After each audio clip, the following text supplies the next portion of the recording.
Hello everyone. Now today you're in for a pretty interesting video, as even though I don't really do history videos on certain Chuck E. Cheese locations, I figured today I would experiment one on a very underdocumented store that was actually my first local and the first store I ever went to, that being the now closed Middletown, New York location.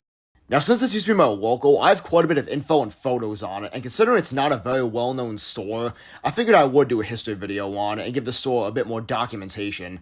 I'll be going over how the location started, how the store was throughout the years of operation, and eventually the store's closure. Without further ado, let's talk about the location.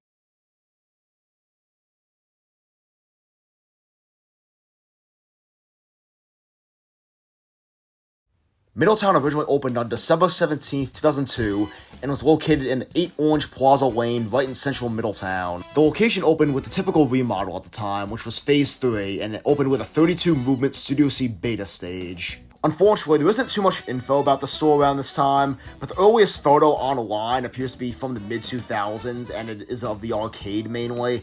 Now, you can see that the store did indeed have dim lighting at the time, which is cool to see, and you can also prominently see the sky tubes, and none other than the Cool Chuck photo ride, which I was not even aware that Middletown had up until researching for this video when I came across this photo. So that was pretty shocking to find out that Middletown had the Cool Chuck photo ride. I was not even aware of that, so that was pretty cool to find out. We also do have a glimpse of the showroom as well, which is the old 90s lighting above the 90s Phase 2 green and gray booths with the must-see TV posters. And you can also see the Warhol pieces with the 90s restroom sign. And you can also see the Name That Cheese piece on the other side of the showroom, which is really cool to see. And all these were actually at the store all the way up until it closed, so that's really cool. Now, unfortunately, we can't really see the stage here because the curtains are closed. However, this is actually the only evidence of the store actually having working curtains, as we'll get to in a bit here. So this is very important for that matter, because this is the only evidence of Middletown actually having working curtains, as we'll get to in a second here. But yeah, so this is, as far as I know, the earliest photo of Middletown, and it's definitely a cool photo with that, so yeah, definitely an important photo. Now we get to the first and only full-on video of the store back when it was open, and even though the store opened in 2002, this video isn't from until January of 2013, really just goes to show how underdocumented the store is, that's for sure. However, this footage is of the stage, and we do get to see the bot in action. And from what I can tell, the bot appears to be in pretty good condition. I don't really see any flaws at all, and all the lights seem to be working, so it is in pretty good condition from what I can see.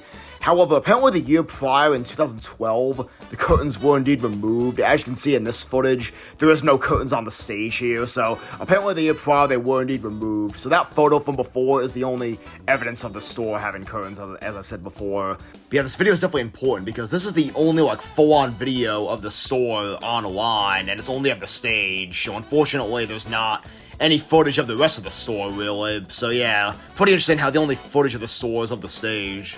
Now we get to some of my photos, which are from around the time I went here for the first time, which was around late 2013 or early 2014. And most of my photos are of the stage, obviously, because that's mainly what I cared about. But yeah, so most of these photos will be of the stage, but I do have a few photos of the store itself as well. And as you can see throughout my photos, the bot appeared to be in pretty good condition for the most part throughout them. However, at one point in 2014, his mouth actually began to rip, as you can see in these two photos.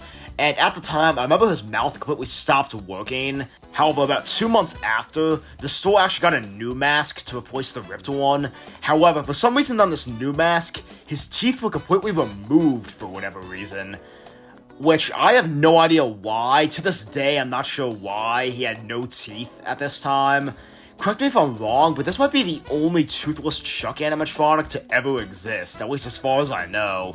However, thankfully he wasn't toothless for long, because shortly after, they eventually got another new mask, or they just added his teeth back, because by early 2015, his teeth were back, and he looked way more normal again, so yeah, that was definitely good that his teeth were finally back. Now, unfortunately, 2015 is the last year that I have photos of the store, as for whatever reason, I don't have any photos from 2016 or 2017, which is so weird, because I could have sworn that I had photos from those years, but yeah, for whatever reason, I don't.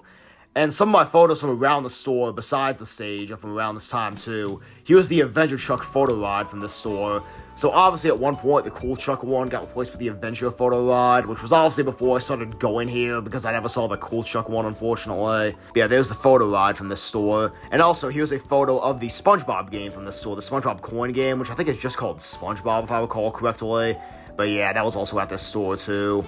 Here's also a photo I have of the partial showroom, and as I said before, the 90s green and gray booths and the musty TV posters were at the store up until the store closed, and here they are, still there. And in the game room, they also had the 90s red and blue booths, so they kind of mix of booths in this store. And if I recall correctly, this store never actually got Phase 4. They were always a Phase 3. They were always a full-on Phase 3.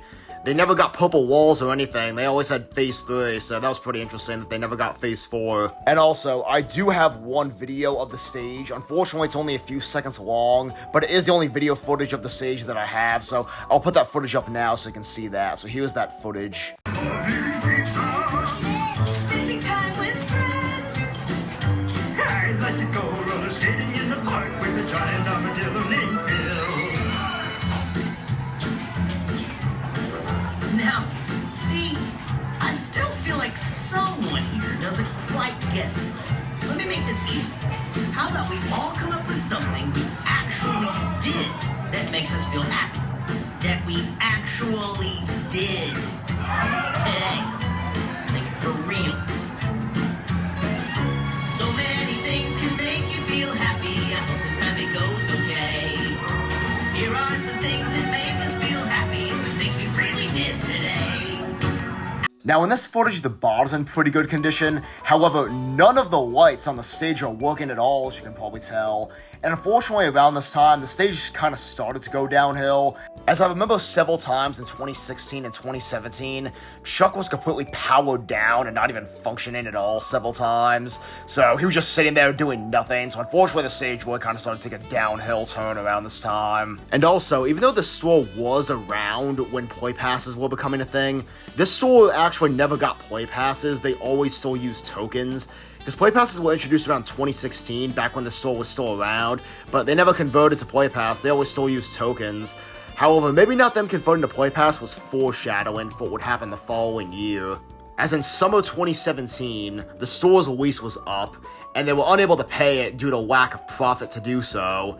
And apparently on top of that, around this time, the store allegedly had some sanitary issues, which I wasn't even aware of really, and I couldn't find any source to really back it up, and apparently that was a popular rumor for the closure, and honestly, as someone who's been there several times, obviously, that doesn't sound that unbelievable, because the many times I was there, it was not the cleanest. It was pretty dirty, honestly. It was definitely on the dirty side.